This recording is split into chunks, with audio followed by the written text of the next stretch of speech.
वर्तमान में यहाँ पर एक भी एक्सप्रेस ट्रेनों का ठहराव आज धरना का 39वां दिन है, लेकिन अभी भी प्रशासन की तरफ से कोई इस पे सुनवाई नहीं होने से चल रहा है हमारा ये प्रदर्शन। अब ये आमरण अनशन का रूप ले चुका है। भविष्य में हम लोग गाँव में आग लग जाएगी तो गाड़ी आएगी तो जो है कि जो क्रॉसिंग बंद होगा तो हम मर जाएंगे तो गाड़ी। रेलवे स्टॉपेज जो है इतना बड़ा प्लेटफार्म होने के बाद भी एक भी एक्सप्रेस ट्रेन अगर नहीं रुक रही है तो यह जो है इस जंक्शन का दुर्भाग्य है और यहाँ करोड़ों रुपए पब्लिक का खर्च किया गया है। आपको ही कही जाएगी, क्योंकि कम से कम अगर पक्ष के लोग नहीं आ रहे हैं तो कम से कम प्रतिपक्ष के लोगों को तो यहाँ डट के लड़ना चाहिए, क्योंकि प्रतिपक्ष का ये मगर ध्यान रखो इतना कि कहीं अंधेरा रह न पाए। तो हमें आज़ादी मिली, संविधान बना, लेकिन अभी बहुत सारे अंधेरा है और उसको जनता ही दूर करेगी।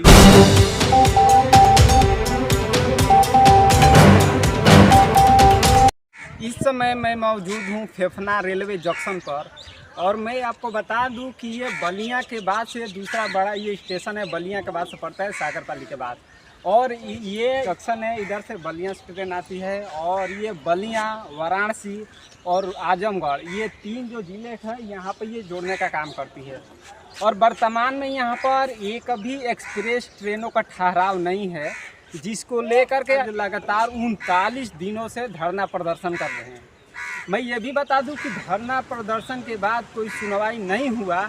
उसके बाद धीरे धीरे वो क्रमिक अनशन और उसके बाद से वो आमरण अनशन में बदल गया है।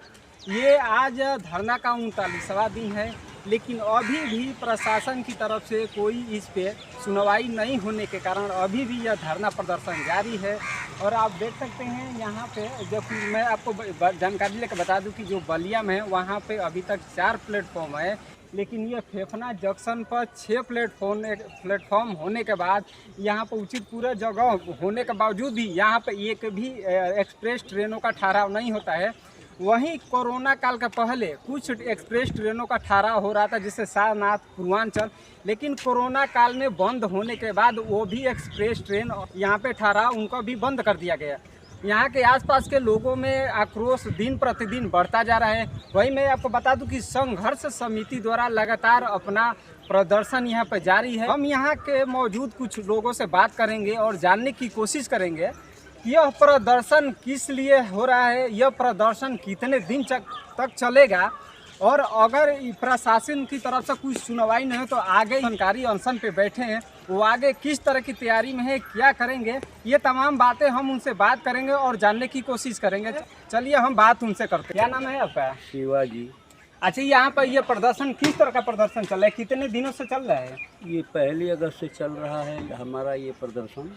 अब ये आमरण अनशन का रूप ले चुका है। भविष्य में हम लोग चक्का जाम करने वाले हैं 15 तारीख को, अगर हमारी मांगें पूरी नहीं होती है तो। अच्छा, क्या मांग है आपकी? हमारी मांग है, मेन मांग है कि यहाँ पर एक भी एक्सप्रेस ट्रेन नहीं रुकती है। यहाँ पर एक्सप्रेस ट्रेनें रुकनी चाहिए, क्योंकि 20-25 ट्रेनें चलती है और इतना बड़ा स्टेशन, 6 प्लेटफार्म, और बी ग्रेड में आता है ये फेफना स्टेशन, तो भी यहाँ पर एक भी ट्रेन नहीं रुकती है। अच्छा, जो ये आंदोलन हो रहा है कितने दिन से चल रहा है? करीब आज 39 दिन हो गया। 39 दिन आज हो गया और अभी तक प्रशासन द्वारा कोई भी माकूल हल निकाला नहीं गया। अच्छा, क्या इसमें क्षेत्रीय जो भी जनप्रतिनिधि है, क्या उनके तरफ से कुछ अभी तक रिजल्ट आया देखने को, या वो साथ मिल रहा है उनका? अभी तक तो उन्होंने वादा किया है, वादा कर करके जो हर जनप्रतिनिधि, चाहे सांसद हों, विधायक हों, आकर के यहाँ वादा करके गए हैं।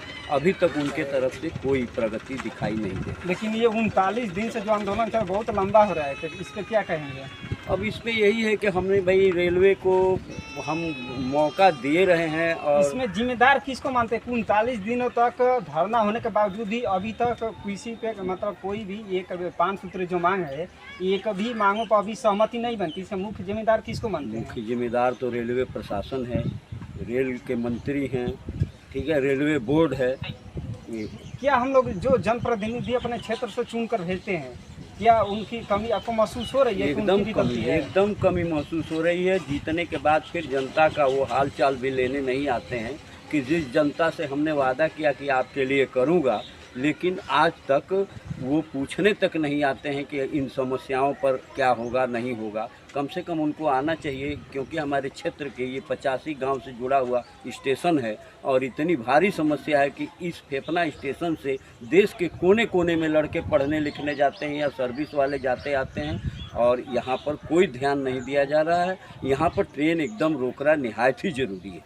अच्छा, अभी कुछ लोग ये भी बता रहे थे कि ये जो आंदोलन है ये लोकसभा चुनाव से पहले से चल रहा था। लोकसभा चुनाव में चुनाव बहिष्कार का ऐलान भी किया गया था।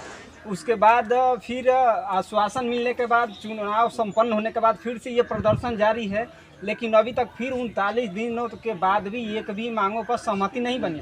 फिर आगे 2 साल बाद विधानसभा चुनाव है, तो क्या आप लोग फिर चुनाव बहिष्कार करेंगे या कोई और निर्णय लेंगे? अब जैसा संघर्ष समिति हमारा निर्णय करेगा उसके अनुसार हम लोग इस पर निर्णय लेंगे कि वोट का बहिष्कार किया जाए या न किया जाए। अगर बीच में हमारी मांगें मान ली जाती है तो भी संघर्ष समिति फिर निर्णय करेगी कि किस तरह के जनप्रतिनिधि होने आइए, चाहिए। कुछ और लोग हैं उनसे हम बात कर। यहाँ आपका क्या नाम है? हमारा नाम है लाजी राजभर।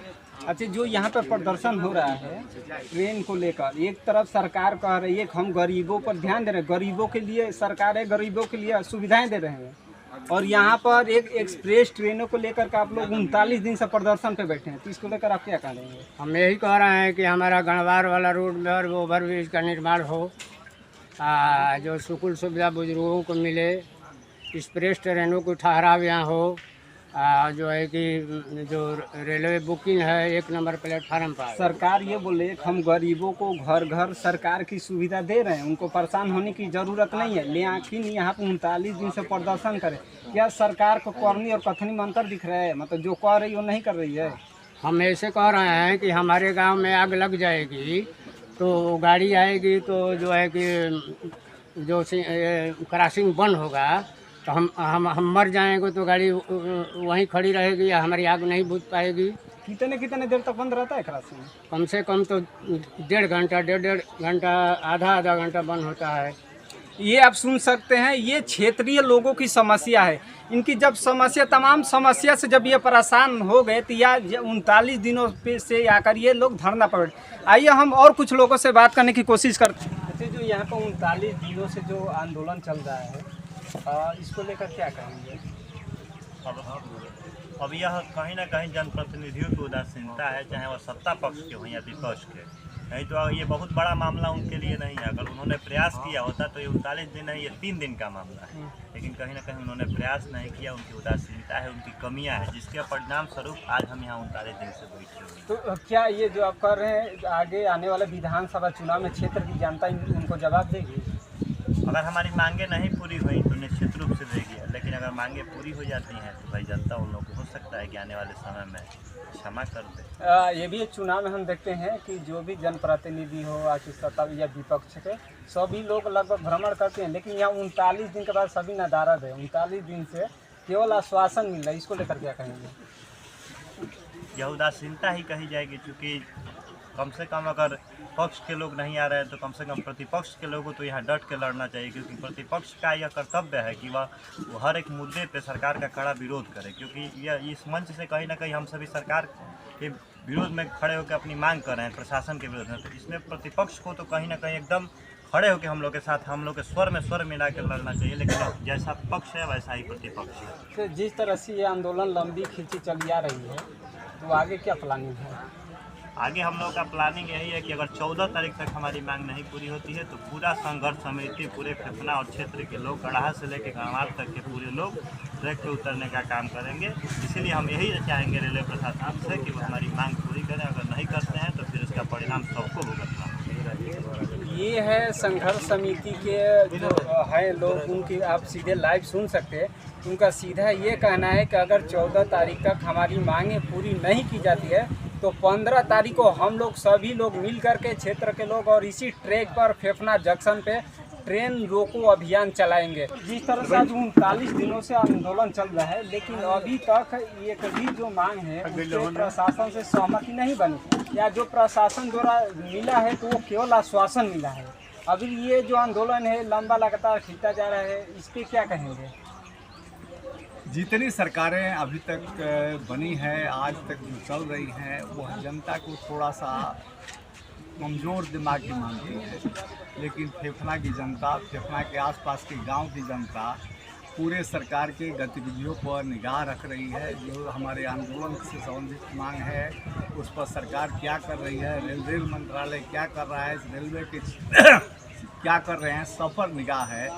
और कहीं अगर भ्रम हो रेलवे बोर्ड को, रेलवे चेयरमैन को कि जनता को मूर्ख बनाया जा सकता है, फेफना के क्षेत्र की जनता को मूर्ख बनाया जा सकता है, तो ऐसा नहीं है। और जब मुठभेड़ होगा तो उसमें जनता जीतेगी, रेलवे बोर्ड हारेगा। तो क्या जो वर्तमान सरकार है उनका कहना है कि हम लोग जनता के लिए काम कर रहे हैं, हम लोग गरीबों के लिए, क्या उनकी करनी और कथनी में अंतर है क्या? बहुत अंतर है और लगभग सारी सरकारों का यह अंतर रहेगा। संविधान ऐसा नहीं करता। यह संविधान, जो सरकारें काम कर रही है संविधान की प्रस्तावना के विपरीत काम कर रही है। जो आप कह रहे हैं कि जो करनी कथनी में बहुत अंतर है, बहुत, और लगातार वो बढ़ रहा है और जनता इससे दुखी है। इसको फेफना की जनता ने बहुत पहले चिन्हित किया है और यह पूरे देश में जहाँ जहाँ गड़बड़ी होगी या फेफना एक उदाहरण बनेगा कि वहाँ लड़ेगी। अच्छा, लगभग जो यहाँ पे फेफना जंक्शन है ये कितने गाँव को जोड़ती है? ये करीब सैकड़ों गांव को जोड़ती है।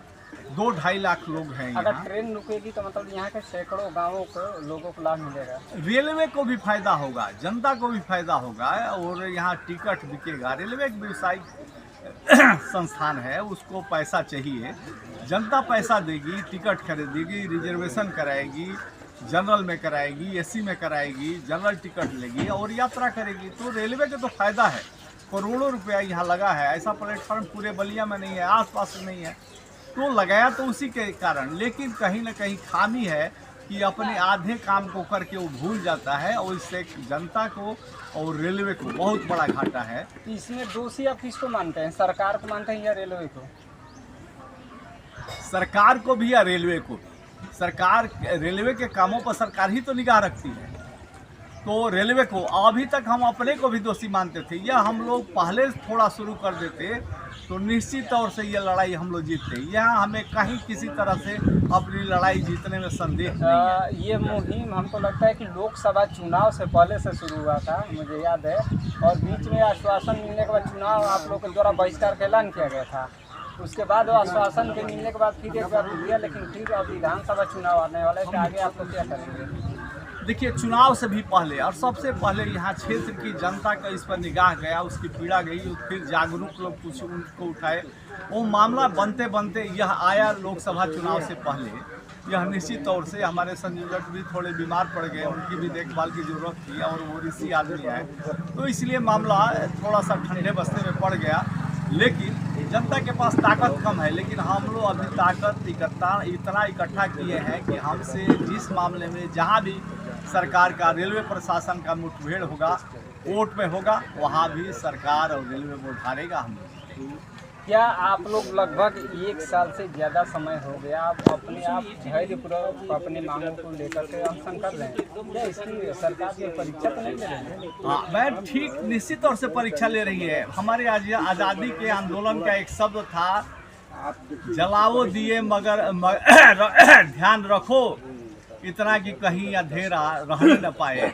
तो हमें आज़ादी मिली, संविधान बना, लेकिन अभी बहुत सारे अंधेरा है और उसको जनता ही दूर करेगी। जनता जा चुकी है और फेफना की जनता उसकी अगुवाई कर रही है, हम लोग उनके सबके साथ। तो ये आप सुन सकते हैं, फेफना के लोगों का लाइव आप सुन सकते हैं और इनका आक्रोश दिन प्रतिदिन लगातार बढ़ता जा रहा है और इनकी सीधा कहना कि जब तक हमारी मांगे पूरी नहीं होगी हम हटने वाले नहीं है, सरकार से डरने वाले नहीं है। सरकार को मजबूर होकर हमारी मांगों को पूरी करनी होगी, हमारे हक को देना पड़ेगा।